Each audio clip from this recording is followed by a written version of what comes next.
I'm talking now to fans of certain teams in the league who need goaltending. So I went through as many goaltenders as I could find. And I looked for prospects too. And I looked for backups. And I'm looking in terms of guys who may be available. Okay.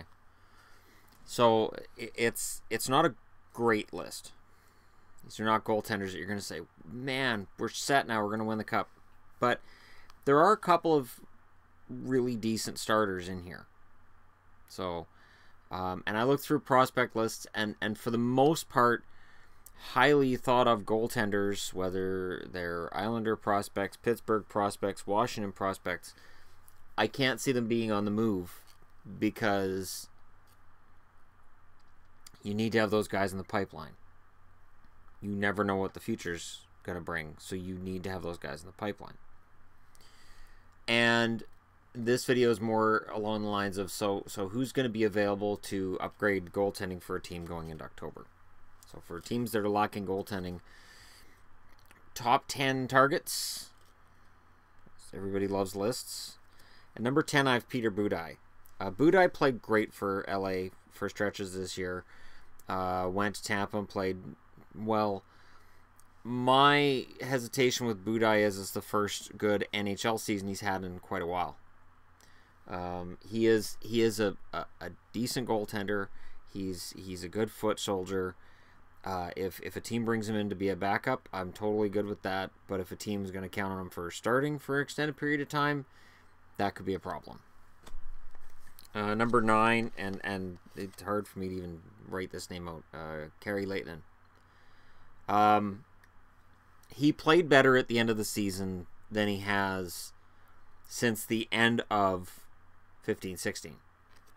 I think he's heard a lot of talk about his inconsistency, and I think on some level something's got to him, because while he was never great, I never thought he was bad until the last playoffs and now this past regular season. But as I said, towards the end of the season, he got a lot better. Dallas won some games that they probably shouldn't have down the stretch, in part because Lehtonen was playing better. So he gets 9th on that list. Would get a lot higher if he'd played a lot better. But if he played a lot better, they wouldn't have Bishop in Dallas right now, and they would have made the playoffs. Number 8, I have Steve Mason. Mason's... He's tough to figure out because he's very, very streaky. He can be very good. He can be a very good goaltender. But it's hard to project out that he'll be a good starter for somebody, as by the time he left Columbus, he was viewed as basically being over. And outside of that winning streak in Philly, his numbers weren't very good. Now, he's playing behind an inexperienced blue line, and that affects things, but Mason becomes the latest in a long line of Flyers goalies.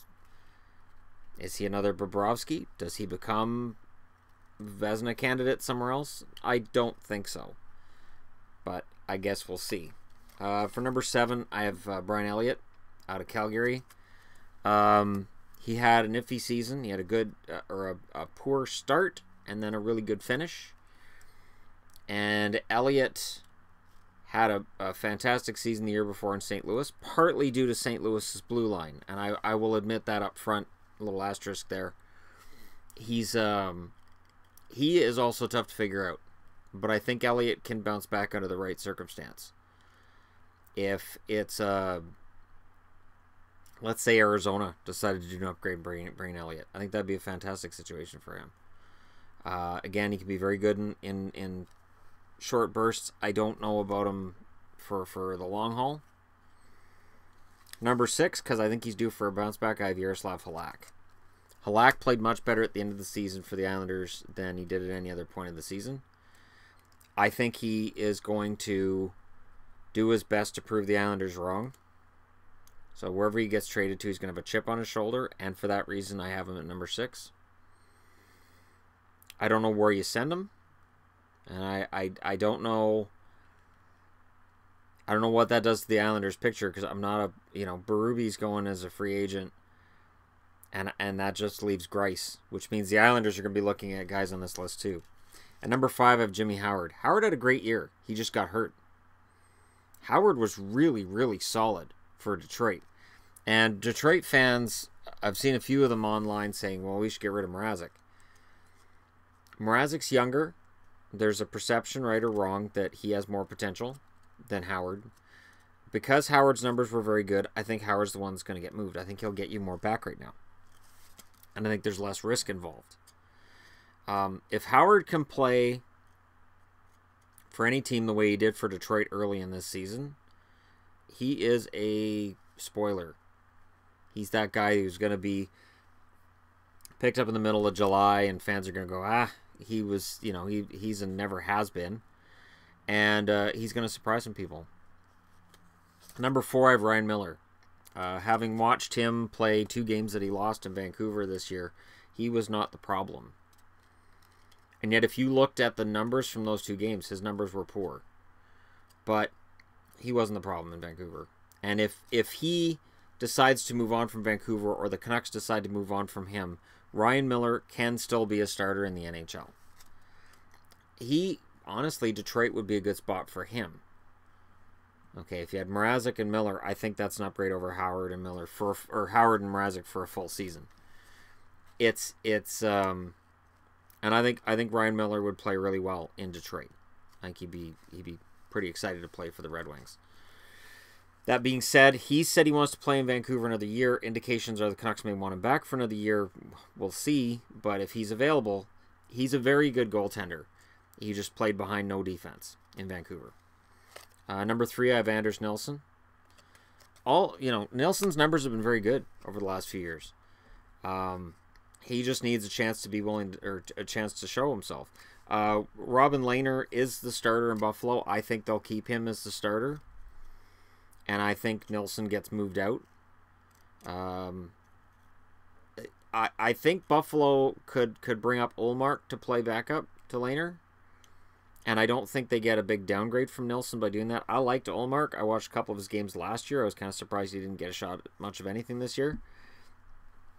But all things being considered, I think Nilsson will get his chance. I could see him being Vegas bound.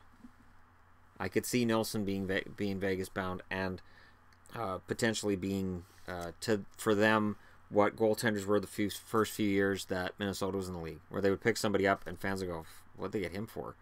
And they'd put up very solid numbers because Minnesota had a really good system, and because they could spot goaltenders that weren't necessarily being utilized properly, and guys who just needed a change in scenery. And I think that's what that could be there. Number 2, I have MarcAndre Fleury. His play in the playoffs has been absolutely stunning. And the only reason I don't have him at number 1 is a combination of age and contract.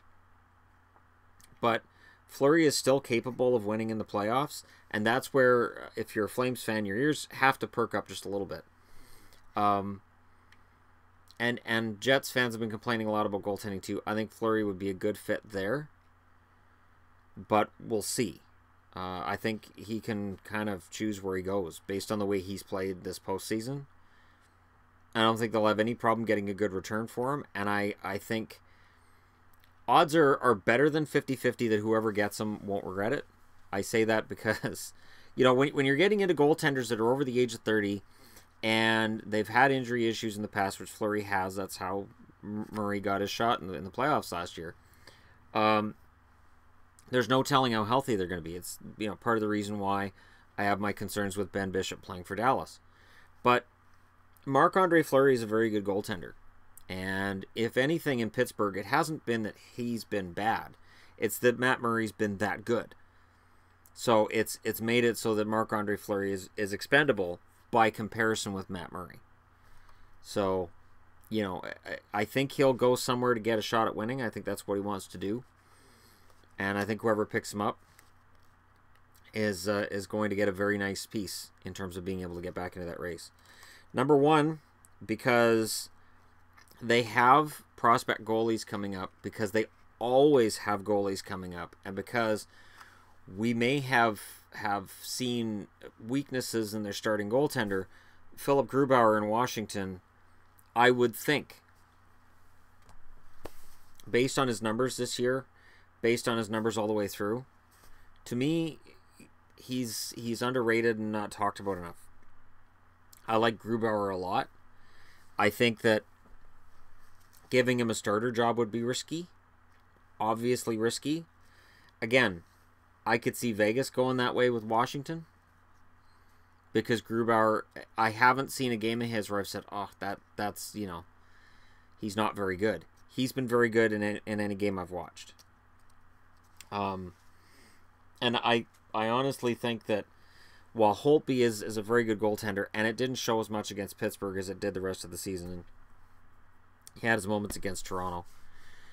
Holtby runs the risk of being known as a regular season goaltender and a sort of a playoff absentee. He's playing in Washington, which means he's got a lot of company there. Right or wrong, he has a lot of company there. I think Grubauer could be plucked out of Washington, especially with the expansion draft coming up. I could see either Vegas taking him or another team taking him off Washington's hands because the Capitals know they're going to lose him for nothing. You guys can let me know what you think in the comment section below. Don't forget to hit like and subscribe. My last check, we haven't hit the 5,000 mark yet, but we're very close. I know this number is higher than the actual number, and I thank you guys for being out there. And you know, this is an exciting time of year. And it's funny because a lot of people go, well, hockey season's over. For me, it's like the Etch-a-Sketch has been shaken out and everything's starting brand new. So it's the most exciting time for me, is that end of June, early July, mid-July. Okay, now let's speculate who's got better, who's got worse, who's going where, what's happened. And then there's still movement that happens usually in August, and then we get into training camps and who's invited, who's not invited. Oh, this guy retired, that guy retired. Like, there's always hockey stuff for me. So, and sometimes, for me, the toughest part with this channel actually was around mid-season, when there was drudgery in terms of everything just felt like you're just going through the motions. Oh, we're into game 44 out of 82. Well, now we're in the third round of the playoffs. We've only got 4 teams alive right now, and we've got 27 others looking to get themselves ready for October. So there will always be something coming out of one of those 27 teams, and for right now, we're talking about the top 10 goaltenders potentially available to a team looking to upgrade its goaltending. Let me know who you think those top goaltenders are. Where do guys end up? And if you were a GM, who would you pick for, say, Calgary, Winnipeg, whoever? I still think, for Winnipeg fans, I still think they want to give Hellebuck another year. Young guy, they want to give him one more year to prove that he can be a starter. But I do think they're going to have a backup who can push him a little more than Pavlich and Hutchinson did this past season. So, Budaj, Mason, I hope not, because I don't think that improves Winnipeg's chances very much of making the playoffs next year, but we'll see. Again, let me know what you guys think. Hit like and subscribe, and I'll talk to you all again soon.